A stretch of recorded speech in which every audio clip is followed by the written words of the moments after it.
है दोस्तों, इस वीडियो के अंदर हम एक ऐसी इंडियन कंपनी के बारे में बात करने जा रहे हैं जो कि इंडिया के अंदर से चाइनीज प्रोडक्ट को पूरी तरह से बैन करना चाहती है। और इस चीज को करने में वो काफी ज्यादा सक्सेसफुल भी बन चुके हैं। और उसी के चलते आज के टाइम पर केवल 5 साल के अंदर इस स्टार्टअप कंपनी की वैल्यूएशन 2200 करोड़ को टच कर चुकी है। और उसी के साथ में आज के टाइम पर ये स्टार्टअप कंपनी इंडिया की 5th नंबर की मोस्ट वैल्यूएबल कंपनी भी बन चुकी है। दोस्तों, मैं बात कर रहा हूं बोट लाइफस्टाइल के बारे में।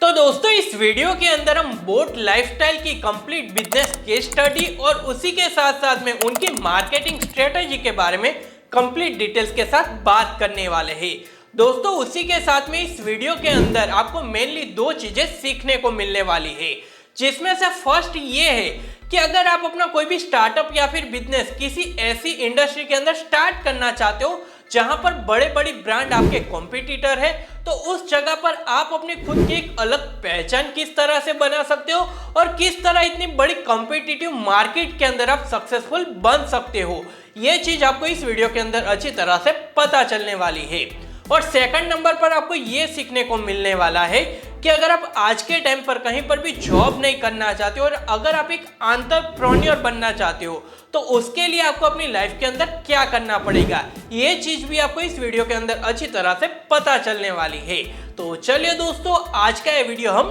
देख लेते हैं। तो दोस्तों, बोट लाइफस्टाइल की शुरुआत 2016 के अंदर अमन गुप्ता और समीर मेहता ने करी थी। तो इसके अंदर सबसे पहले अगर हम बात करें समीर मेहता के बारे में, तो वो इससे पहले कोर इंडिया के अंदर वर्क किया करते थे। और अगर हम बात करें अमन गुप्ता के बारे में, तो वो पेशे से एक सीए है। दोस्तों, उन्होंने केवल 21 साल की एज के अंदर सीए की डिग्री हासिल कर ली थी। और उस टाइम पर उनके पास टोटल 2 ऑप्शन थे, जिनमें से फर्स्ट ये था कि वो अपनी सीए की डिग्री लेके किसी अच्छी सी कंपनी के अंदर जॉब कर सकते थे और वहां पर अच्छे से पैकेज के साथ मजे कर सकते थे। और सेकंड नंबर पर उनके पास ये ऑप्शन था कि वो अपना खुद का एक बिजनेस स्टार्ट कर दे।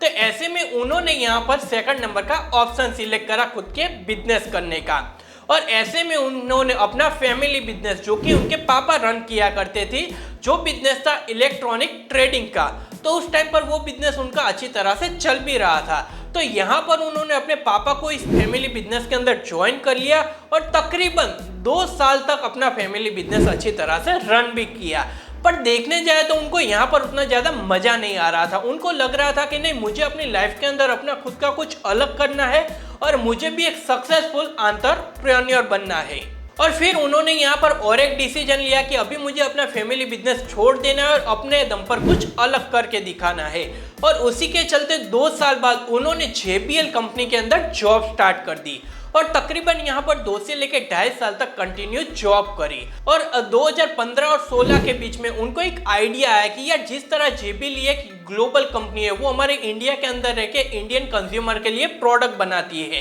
तो क्यों ना मैं भी अपने खुद की एक ऐसी स्टार्टअप कंपनी स्टार्ट करूं जहां पर मैं हमारे इंडियन जो भी यूथ है या फिर हमारा इंडियन जो भी कंज्यूमर है, उनके हिसाब से उनके लिए कुछ प्रोडक्ट बनाऊं। और फिर उन्होंने अपने इस आइडिया को समीर मेहता के साथ शेयर करा और इन दोनों ने मिलकर 2016 के अंदर इंडिया के अंदर बोट लाइफस्टाइल की शुरुआत करी। पर दोस्तों, यहाँ पर मैं आपके साथ एक बात शेयर करना चाहता हूँ कि उस टाइम पर यानी कि 2016 के अंदर अगर हम इंडिया के बारे में बात करें तो उस टाइम पर 200 से भी ज्यादा कंपनियां जो कि चाइनीज, ग्लोबल या फिर इंडियन थी, वो इस तरह के प्रोडक्ट को इंडिया के अंदर सेल कर रही थी। और इन सभी बड़ी बड़ी ब्रांड के सामने सक्सेसफुल होने के बारे में कोई सोच भी नहीं सकता था।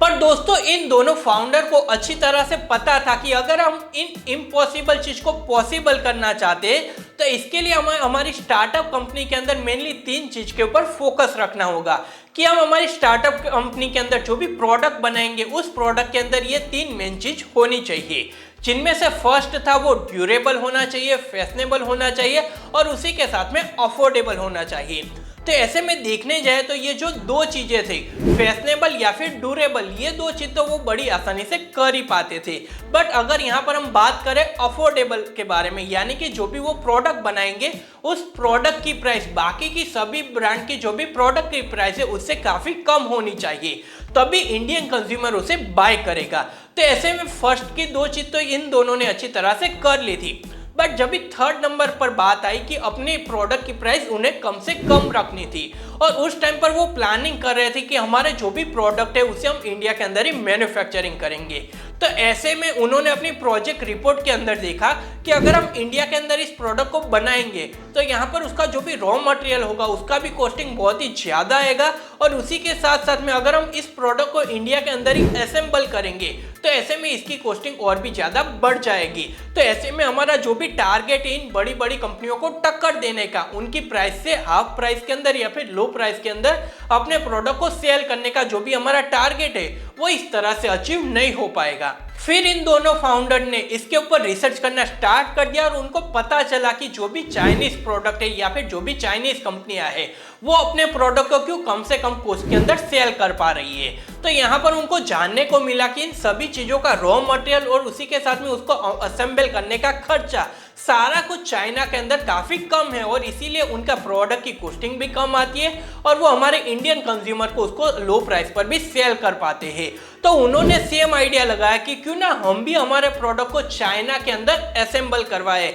या फिर उसकी मैन्युफैक्चरिंग हम चाइना के अंदर करें, और उनका ये आइडिया अच्छी तरह से काम कर गया और उन्होंने अपने प्रोडक्ट की मैन्युफैक्चरिंग पूरी तरह से चाइना के अंदर करना स्टार्ट कर दिया। और कुछ इस तरह से उन्होंने यहाँ पर अपने पहले प्रॉब्लम का सॉल्यूशन अच्छी तरह से निकाल लिया था कि वो चाहते थे कि हम हमारे कस्टमर को कम से कम रेट के अंदर अच्छे से अच्छा प्रोडक्ट प्रोवाइड करवाए। दोस्तों इसके अलावा अगर हम बात करें कि बाकी की जो दो चीजें जो कि फैशनेबल या फिर ड्यूरेबल, इस चीज को उन्होंने किस तरह से टैकल करा, तो इसके अंदर भी उन्होंने सबसे पहले अपने ब्रांड का नाम ही कुछ इस तरह से रखा था। अगर आप देखने जाओगे तो यहाँ पर बोट का नाम इस तरह से हो सकता था कि बोट इलेक्ट्रॉनिक्स या फिर बोट ऑडेबल आइटम्स, पर उन्होंने यहाँ पर रखा है बोट लाइफस्टाइल। यानी कि इन दोनों फाउंडर और स्टार्टअप कंपनी का ये कहना है अपने कस्टमर को कि हमारे जो भी प्रोडक्ट है, चाहे हम बात करें हेडफोन के बारे में या फिर बात करें ईयरफोन्स के बारे में या फिर बात करें ब्लूटूथ स्पीकर के बारे में, उनका ये कहना है कि आप इन सभी चीज़ों को एक गैजेट या फिर एक आइटम की तरह मत यूज़ करो,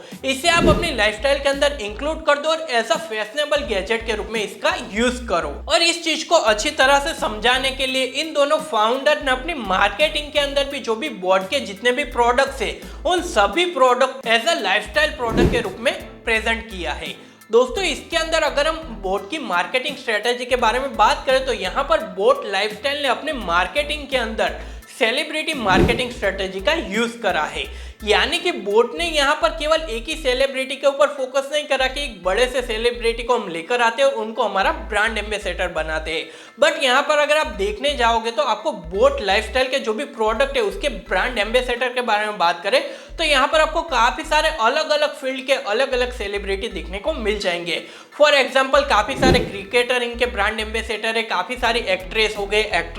एक्टर हो गए, इसके अलावा काफी सारे सोशल मीडिया इन्फ्लुएंसर है जो कि इनके ब्रांड एम्बेसडर है। और इसी के कारण वो आज के टाइम पर इंडिया के अंदर इतना ज़्यादा स्प्रेड हो पाए, इतना ज़्यादा फेमस हो पाए, क्योंकि उनका एक ही कस्टमर टारगेट था कि हमें केवल इंडिया के यूथ को ही टारगेट करना था। और उसी के साथ में उनको ये भी पता था कि आने वाला टाइम इंटरनेट का होने वाला है, सोशल मीडिया का होने वाला है, और उसी के चलते उन्होंने अपने प्रोडक्ट को ऑफलाइन मार्केट के अंदर नहीं सेल करा, बल्कि उसे अमेजॉन और फ्लिपकार्ट जैसी वेबसाइट पर सेल करा, अपनी खुद की वेबसाइट पर सेल करा, और उसी के साथ में इन सभी सोशल मीडिया के ऊपर भी अपने प्रोडक्ट को सेल करना स्टार्ट कर दिया, जिसके कारण वो ज्यादा से ज्यादा यूथ को टारगेट कर पाए। और दोस्तों उसी के चलते बोट लाइफस्टाइल स्टार्टअप आज के टाइम पर केवल 5 साल के अंदर यानी कि 2016 के अंदर उसकी स्टार्टिंग हुई थी और 2021-22 के अंदर उसकी वैल्यूएशन 22 करोड़ को टच कर चुकी है। और उसी के साथ में अगर हम इंडियन ब्रांड्स के बारे में बात करें तो आज के टाइम पर ये कंपनी इंडिया के अंदर 5th पोजीशन के ऊपर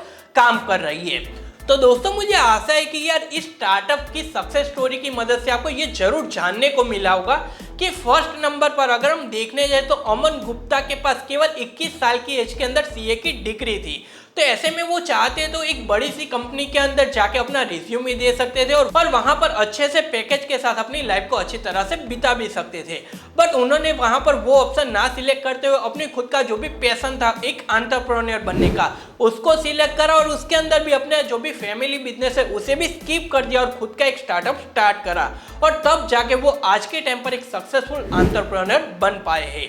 उसी के साथ में सेकंड नंबर पर आपको ये भी जानने को मिला होगा कि अगर आप किसी भी ऐसे मार्केट के अंदर अपना स्टार्टअप या फिर बिजनेस स्टार्ट करना चाहते हो जहां पर बड़ी बड़ी ब्रांड्स है, वहां पर आपको बड़े बड़े कंपटीटर देखने को मिल रहे हैं, तो ऐसे में मैं आपको एक ही सजेशन देना चाहता हूं कि उस टाइम पर आपको उस ब्रांड या फिर कंपटीटर के बारे में नहीं सोचना चाहिए। जिस तरह बोट लाइफस्टाइल ने सोचा अपने कस्टमर के बारे में, आपको भी अपने कस्टमर के बारे में सोचना चाहिए। और मैं आपको गारंटी के साथ बता सकता हूं कि अगर आप अपने कस्टमर को अच्छी तरह से समझ जाते हो और उनकी जो भी नीड होती है उसे अच्छी तरह से आइडेंटिफाई करने के बाद अपनी कस्टमर की नीड के हिसाब से अपने प्रोडक्ट को बनाते हो और उसे काफी अफोर्डेबल प्राइस के ऊपर प्रोवाइड करवाते हो, तो ऐसे में आपका कस्टमर दुनिया की बड़े से बड़ी ब्रांड का भी प्रोडक्ट छोड़ देगा और आपकी ब्रांड का प्रोडक्ट यूज करना स्टार्ट कर देगा। तो दोस्तों, अगर आज के टाइम पर आप भी अपना कोई भी स्टार्टअप या फिर बिजनेस स्टार्ट करने के बारे में सोच रहे हो तो आपको इन दोनों चीजों के बारे में जरूर अच्छी तरह से सोचना चाहिए। तो दोस्तों, मुझे आशा है कि आज की यह स्टार्टअप सक्सेस स्टोरी आपको जरूर पसंद आई होगी।